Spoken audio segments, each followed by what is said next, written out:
ராமேஸ்வரம் அந்த தெய்வ சுடர் அப்துல் கலாம். தென்பாண்டி ராமேஸ்வரம் நம்ம தெய்வ சுடர் அப்துல் கலாம். பண்போற்று விஞ்ஞானியே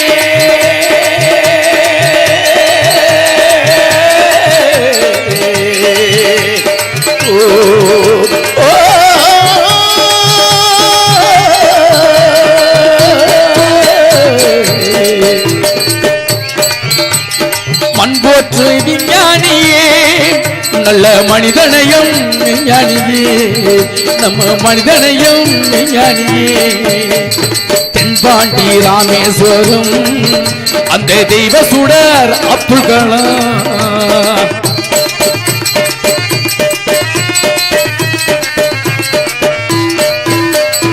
அக்கினி சிறகை நீட்டி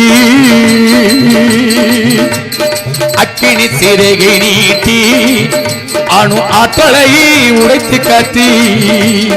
அக்கினி சிறகை நீட்டி அணு ஆற்றலை உடைத்து காட்டி. வெற்றியை குவித்தாரையா அந்த வீரகிரு கால்பணிவோம் அந்த வீரகிரு கால்பணிவோம். தென்பாண்டி ராமேஸ்வரம் அந்த தெய்வ சுடர் அப்துல் கலாம் நம்ம தேசத்திரா அப்துல் கலாம். ஸ்ரீராம தேவாய நமக. Good morning to all students. Okay, இன்னைக்கு நம்ம அப்துல் கலாம் ஐயாவோட நினைவு நாள், சரிங்களா? அதாவது நம்ம அப்துல் கலாம் ஐயா வந்து ஒவ்வொரு மேடையிலும் போய் அவர் பேசும்போது மத வேறுபாடு காட்டாத ஒரு மாமனிதன். அவர் எந்த மதத்தை சேர்ந்தவர் அப்படின்னு தெரியுமாப்பா உங்களுக்கு? எந்த மதத்தை சேர்ந்தவர் நம்ம அப்துல் கலாம் ஐயா? Very good. அவர் ஒரு இஸ்லாமிய மதத்தை சேர்ந்த மாமனிதன். ஆனா அவர் போய் பேசுற ஒவ்வொரு மேடை பேச்சிலும் மத நல்லிணக்கத்திற்காக ஒரு அழகான சில வரிகளை கூறுவார். அது என்ன என்றால், இந்த குத்து விளக்கு என்பது இந்துக்களுக்குரியது. இந்த குத்து விளக்கு என்பது இந்துக்களுக்குரியது. அதை ஏற்றும் மெழுகுவர்த்தியோ கிறிஸ்தவர்களுக்குரியது. அதை ஏற்றும் மெழுகுவர்த்தியோ கிறிஸ்தவர்களுக்குரியது.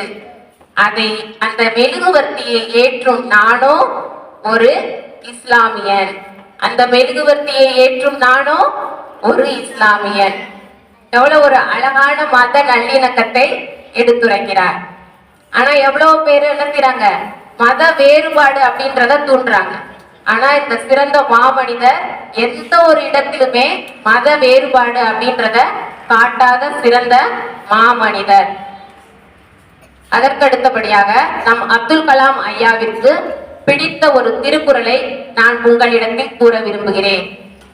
அது என்னவென்றால், அறிவற்றா காக்கும் கருவி செருவார்க்கும் உள்ளளிக்கலாகா அரண்.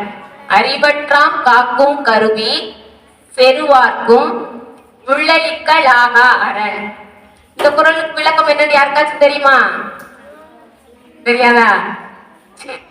தெரிஞ்சுக்கங்க. அறிவு அப்படின்றது இருந்துச்சுன்னா, அறிவு ஆற்றலை நம்ம பெருக்கி கொண்டோம் என்றால் இந்த உலகத்தில் நம்மை யாராலும் என்ன செய்ய முடியாது? வெல்லவே முடியாது. அறிவாற்றலை பெருக்கி கொண்டோம் என்றால் யாராலும் இந்த உலகத்தில் நம்மளை என்ன செய்ய முடியாது? வெல்ல முடியாது. எந்த பகைவர்களாலும் நம்மளை என்ன செய்ய முடியாது? வெல்ல முடியாது. அதனால அப்துல் கலாம் ஐயா மாணவர்களாகிய உங்களுக்கு என்ன சொல்கிறார் என்றால், உங்களுடைய அறிவாற்றலை பெருக்கிக் கொள்ளுங்கள். அறிவாற்றலை பெருக்கிக் கொள்ளுங்கள். அறிவாற்றலை மட்டும் பெருக்கிக்கிட்டா போதுமா? அறிவாற்றலோடு சேர்ந்து நல்லொழுக்கத்தையும் என்ன செய்ய வேண்டும்? வளர்த்து கொள்ள வேண்டும். அறிவாற்றலோடு சேர்ந்து நல்லொழுக்கத்தையும் வளர்த்து கொள்ள வேண்டும். அந்த நல்லொழுக்கத்தை கத்துக் கொடுக்கிறது யாருப்பா நமக்கு? யாரு? Very good. நல்லொழுக்கத்தை கத்துக் கொடுக்கிறது 3 பேர்.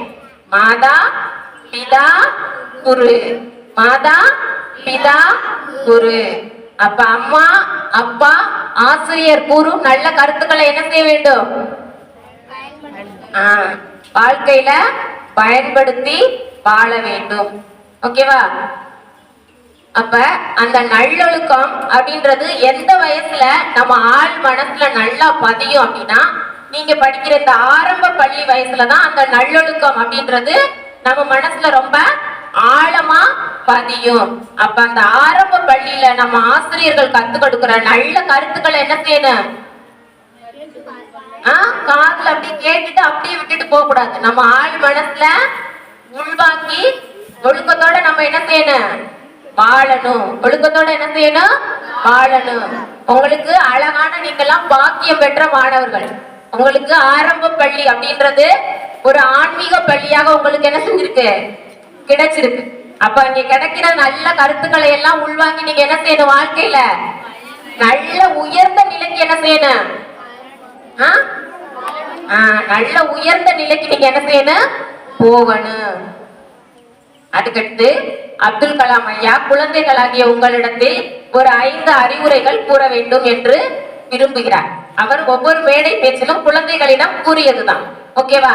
அதாவது அந்த 5 அறிவுரைகள் என்னவென்றால், முதலாவதாக, நான் என்னுடைய லட்சியத்தை உயர்ந்ததாக கொள்வேன். நான்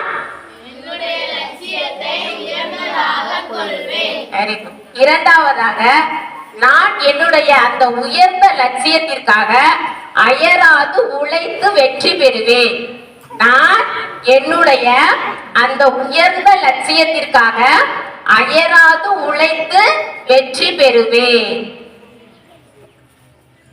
மூன்றாவதாக, நான் நேர்மையாக இருப்பேன். நேர்மையாக மற்றவர்களுக்கும் வாழ்த்து காட்டுவேன். நான் என்னுடைய பள்ளியிலும் என்னுடைய வீட்டிலும் 4 செடிகளையாவது நட்டு வளர்ப்பேன்.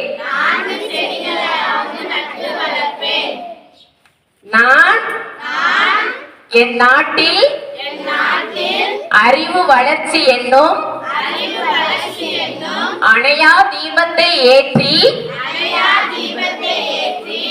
அந்த அறிவு வளர்ச்சிக்காக பாடுபடுவேன். அப்ப அப்துல் கலாம் ஐயாவுடைய கனவை நனவாக்குவீங்களா? கண்டிப்பா செய்வீங்க. நீங்களா நல்ல பிள்ளைங்க தானே? Very good student. கண்டிப்பா பண்ணணும். சரிங்களா? சரி. அப்ப அப்துல் கலாம் ஐயாவுடைய இந்த நினைவு நாள்ல அவர்கிட்ட உங்களுடைய கோரிக்கைகளை வைத்து அவருடைய ஆசையை பெற்று நலமுடன் வாழ்க, வளர்க. நன்றி, வணக்கம். ஜெய் ஸ்ரீராம். ஸ்ரீராமதேவாய நமக. இன்னைக்கு யாரோட நினைவு நாள் அப்பா கொண்டாடிக்கிட்டு இருக்கோம்? அப்துல் கலாம். இன்னொருத்தவங்க அவங்க எத்தனாவது நினைவு நாள்னு தெரியுமா? அப்துல் கலாம் ஐயாவோட நினைவு நாள் எத்தனாவது நினைவு நாள்ப்பா? 9வது ஆண்டு நினைவு நாள். மனோன்மணி அம்மாவோட நினைவு நாள் 14 ஆண்டுகள். எத்தனை ஆண்டுகள்?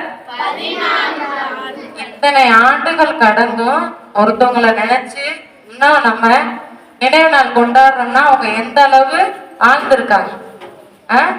அப்ப என்ன செய்யணும்? நம்மளும் அது மாதிரி நல்லபடியா வாழும். சரிங்களா? அப்துல் கலாம் கூறிய 2 பொன்மொழிகள் மேம் சொல்லு. சரிங்களா? இறைவன் மீது முழு நம்பிக்கை கொண்டு முயற்சி செய்தால் வெற்றி நிச்சயம். இது உண்மை. நம்ம என்ன செய்யணுமா? நல்லா சாமி கும்பிட்டு அதுக்கான முயற்சி செஞ்சோம்னா என்ன செய்யலாம்?